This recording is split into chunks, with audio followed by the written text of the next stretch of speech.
Live from the TV30 studio, here is Jim Schneider. Well, hi and welcome to inFocus. Thank you for joining our broadcast this evening. I do want to say our program is pre-recorded this evening, but I do want to say Happy Veterans Day. Today is Veterans Day, and we want to say thank you to each who are serving or have served this nation. It's because of your sacrifice and your service that gave us the privilege of voting even in our last week's election. So thank you very much, and happy Veterans Day to so many of you.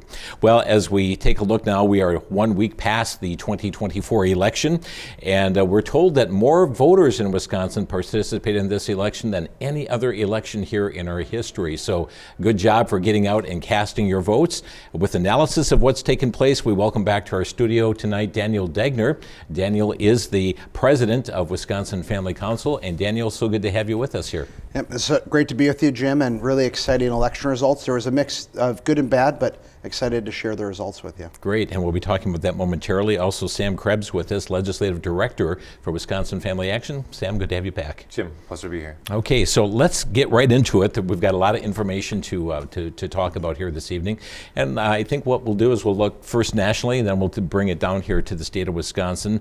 But your general observations, we'll hear from both of you here. It looks like that blue wall was shattered on election night. President Trump, not only the projected winner of the electoral vote, but also of the popular vote. Yeah, I did not expect that it looked like Trump would be able to sweep all of the swing states, but it was really encouraging to see that he was able to sweep all of them, but even just the margins and some of these even really blue deep states, like a state like Illinois or a state like New Jersey, he made some really good cuts in the margin, but especially a state like Florida to win by over 10 points is huge for him, and especially what he was able to do here in Wisconsin was really incredible. Yeah, indeed, and even New York was one of those states that saw a shift, though it's still voting blue, but still a number of votes going to him. Your overall observation? You know, it's really, for a long part of the election, people were saying this was a turnout battle. It was going to be a turnout battle between who can get their most ardent supporters out. I think it was resoundingly that President-elect Trump really motivated his voters to get out and vote, and the Democrat candidate, Kamala Harris, was not able to motivate her candidates, and you can see that in the numbers, both in red states and blue states and purple states. The numbers showed that the turnout battle was won by President Trump in almost every single situation. Yeah, and Latino vote in particular really came alive for President Trump. That's correct. Even down in Florida, Miami-Dade County, which has been traditionally more lean Democrat, was, I think, significantly more Republican, and that's in large part to winning that Latino vote. Mm-hmm. Again, we say he is a projected winner because there is all the certification processes that have to go through, community by community, county by county, state by state, and then, of course, the certification, and we will be facing another January 6th event as well. Yeah, and one of the things I thought was interesting about this election cycle is we've been told so much by the mainstream media that abortion is going to make the difference in this election. And what we saw when the vote totals came in is that more people care about the transgender issue, and that Trump ad where he talked about how Kamala is for they, them, and Trump is for us. Really, voters aren't as concerned about abortion from the pro-choice perspective, but they're concerned about bringing common sense values in the transgender issue back into the public square. And security, safety. Yeah. I mean, the borders was a big issue as well. The economy, people were voting on, but many people are concerned as to the porous borders that we've had here to our nation. Yeah. And so we know that there's going to be, as a matter of fact, there's a whole lot of planning going on right now for executive actions that President Trump will be taking. That's correct. I've already seen news stories of he's very importantly said in his cabinet. I think last time we talked on, they talked about the importance of not just the presidency, but all of the people that follow that presidency. The administration now, it becomes a task to set who those people are who will carry out President Trump's agenda. And those are very important selections, and he will need a lot of prayer in making those choices because of how important those choices for those people will be to every person's life here in Wisconsin and across the country. Right, and you mentioned a key word, Sam, and that's the word prayer, and that cannot be let up on at this point because there is, a matter of fact, just on a recent crosstalk program, we talked about that keyword fight is coming from his opposition to a large extent, and praying for all these decisions that are being made right now, a couple hundred appointments that are going to be made, and future judicial picks, very important as well, but one cannot let up in prayer at this time. That's correct. Wisdom is never more necessary than the next day. Yeah. So for all the people out there, I would encourage you to keep on praying for both President Trump and his staff. These will be important decisions, and we hope that Christians also will be involved in influencing those decisions. Well, let's also take a look at what's happening in Washington, D.C. Daniel, we have the Senate changing hands from a Democratic majority to a GOP majority. Yeah, and it's huge seeing those numbers. And from what it looks like right now, it'll be about 53, maybe 54 Republicans in that. And what's really encouraging is for President Trump is if there was 50 or 51 members, he might not be able to accomplish his agenda or bring in the right cabinet members or bring in the right judicial nominees. But now he really has an opportunity to bring very strong conservatives into these roles. And so very encouraging that way. And in Wisconsin, we had a really tight, close election, but fortunately it didn't go for the conservative candidate. But there was a lot that was still very positive in that race here in Wisconsin. And I've seen some concern expressed as to who he might tap from the House or Senate to come be a part of his cabinet or his administration. That he's got to be very careful that he doesn't lose that majority that you just mentioned. Yeah, and so he's going to look at, if he does that, is picking senators who are in deep red states with a Republican governor that can then appoint a Republican U.S. senator for that position. Sam, comment on the Baldwin-Hovde race. It was razor thin. I think from all accounts, Eric Hovde ran a really excellent race against Tammy Baldwin. I think people were expecting Tammy Baldwin to sail through, and it was within a point, which is compared to the last election, Tammy Baldwin's in, I think, was closer to 9 or 10 points difference. So I think he exceeded expectations in that respect. But the big story coming out of this race is third-party candidates. They played spoiler, honestly, to that race. It was an opportunity to flip an incumbent seat for the first time in a long time. It probably would have been the biggest upset since Ron Johnson defeated Russ Feingold, to be quite honest. But the third-party candidates took enough votes away from, most likely, from Eric Hovde to complete that upset. So we'll see Tammy Baldwin return for another 6-year term to Washington, D.C., which will be, I think, by the end of that term, her 40th year in either Congress or the Senate. Very interesting. And I know also that there have been allegations that the Democratic Party was helping to fund the promotion of these third-party candidates. Not just allegations, Jim. That was exactly their plan. Was they propped up these third-party candidates to steal away votes purposefully, and I think approximately, at least for one of the candidates, at 28,000 votes. The margin was 28,000 votes approximately from what numbers we've seen so far.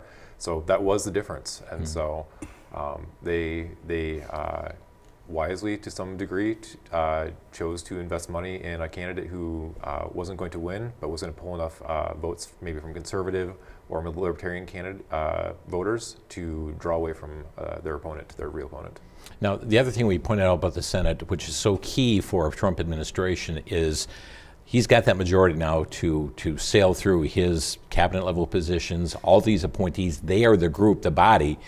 Despite what may happen with the House, they are the group that will actually give approval to that.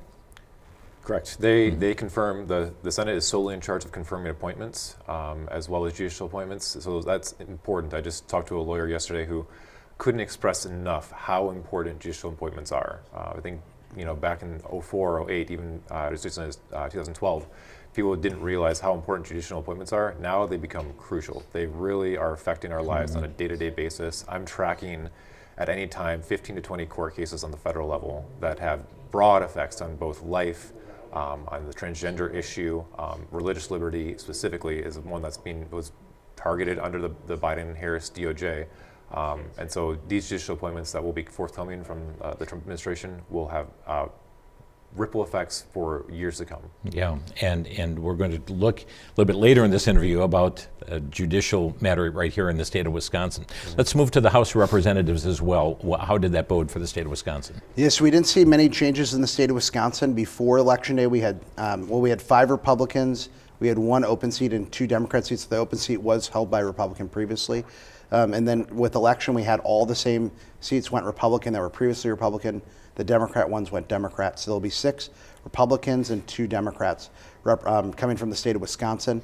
But it was really encouraging. We saw in the 8th district a race that had a lot of national attention because the Democrat had an actual abortion doctor that was running in that race, and they thought that would help her really be able to make a close race, maybe even win it. And it was very encouraging to see the voters overwhelmingly reject that abortion doctor in Green Bay. I don't think we've seen that before in Wisconsin, have we? No, it's really amazing to see kind of how far left and how far to the extremism they're going to really promote abortion at that level. I know there was also interest watching, I believe, the district out of southwest Wisconsin as well. Yeah, the 3rd Congressional District was another race that Democrats had hoped to flip, and if they wanted to take the majority in the House, that was when they really needed to flip, and it was a tight race, but Congressman Derek Van Orden came back and he won that race with about a 3-point margin. Yeah, so really it is the strongholds of Dane County, where was at the 2nd Congressional District, and then the 4th here in Milwaukee County area. Gwen Moore, who's held that seat for some time, and Mark Pocan as well. Those strongholds, the bluest areas of the state that went that direction. Your observations on the House? Yeah, and I would look at that even broadly across the country. If you people have to see that county map of what county went for which candidate, and you see red across the board because you see a lot of rural areas, and you see these little tiny blue dots, and those are the cities, those population centers. So I think that holds true, has held true for a while, but I think that the divide between urban and rural continues to grow as the more rural people feel more connected to the Republican Party, and people who are in cities feel more connected to Democrat candidates.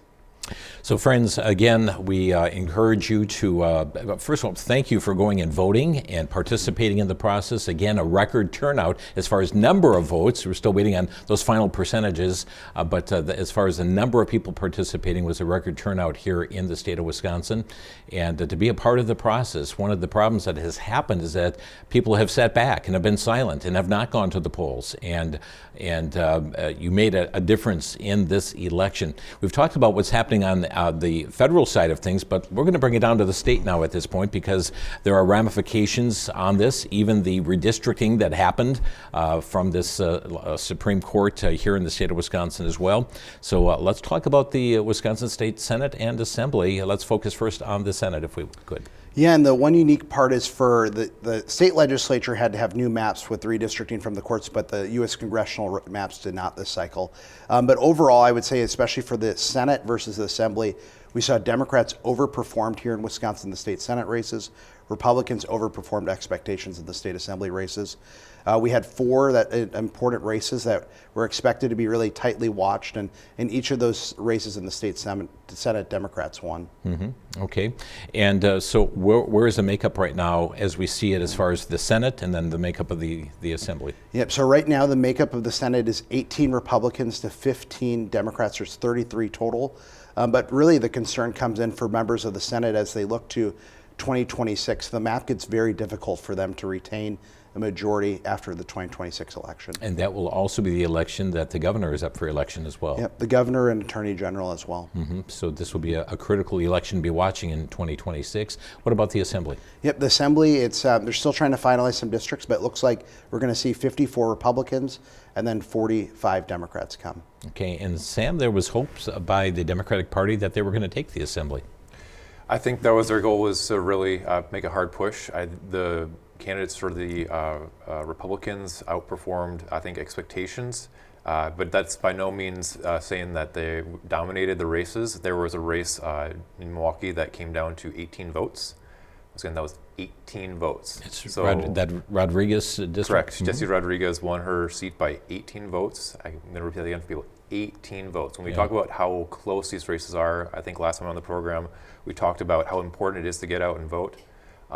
If 18 people decided, I don't think my vote matters, that race is flipped, and that's a razor thin margin. But overall, I think there were a number of seats that the Democrats expected to pick up that they didn't, that seat being one of them. They'll be having renewed interest, I think continual interest in about 10 seats that were within 400 votes total, and come in 2 years, those will probably be the 10 most focused on seats for both Republicans and Democrats. Okay, so how do you see the implications for November 2026? The implications, I think you're going to see a more contentious legislature. I think the margins have been closer than they have been in nearly a decade. The Democrats are going to be encouraged by their gains, both in the Senate and the Assembly. In this Assembly, they still flipped 10 seats. They did not gain majority, but they flipped 10 seats from the previous session. So they're going to be more aggressive, I think. They're going to be more trying to push the envelope, trying to gain that control. There might be some hijinks and lawsuits involved to try to make that control happen sooner. There's a budget process that we plan out very soon, and I think they would like to see at the table more than just having the governor veto or not veto certain parts. So like I said, a lot more contentious. They might see less of the legislature getting together because of that contention. There's a Supreme Court race that I think we'll be talking about a little bit later. I think everyone has their eyes on that, and both parties will be looking to score some points for their side before that election takes place in April. Robin Voss has indicated that, matter of fact, the headline the Journal Sentinel the other day, Robin Voss, Speaker of the Assembly, said that GOP will be setting the agenda for the state. What are you anticipating that agenda looking like?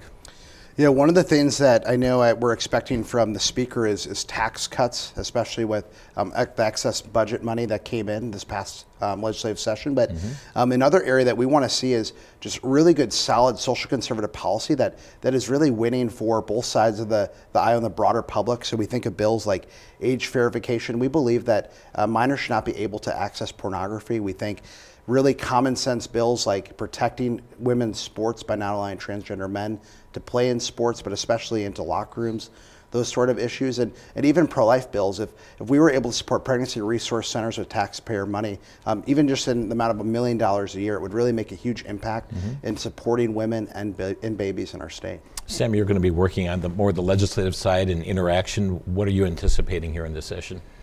I think Daniel's right. I think tax cuts is going to be one of the number one things. There's a surplus that the state has, and they've been holding on to that for about 3 years. The governor's been reluctant to do that, though. He has been very reluctant to do that, but it's an election year.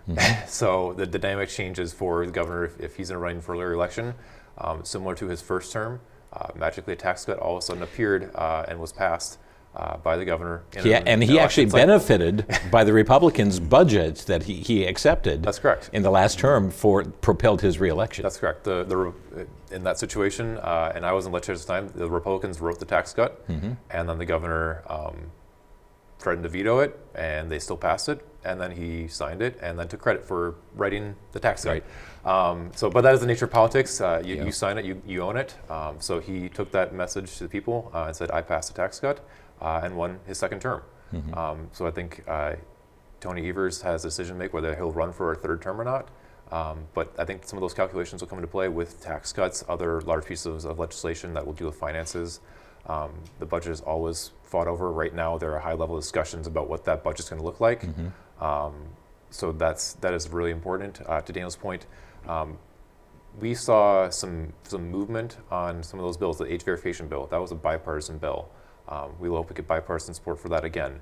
There were a number of packages. It's not a blue or red issue. No, it's not. It's not. It's passed in both both Democrat and Republican states. It's not. It shouldn't be a blue or red issue, and we hope that we'll have broad support for that.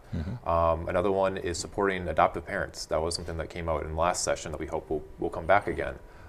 Supporting married families. There's the marriage penalty tax credit that was introduced last session that we hope will be reintroduced this again, because we know that supporting families includes removing the financial burden and making sure that when we tax people, we're not penalizing them for being married.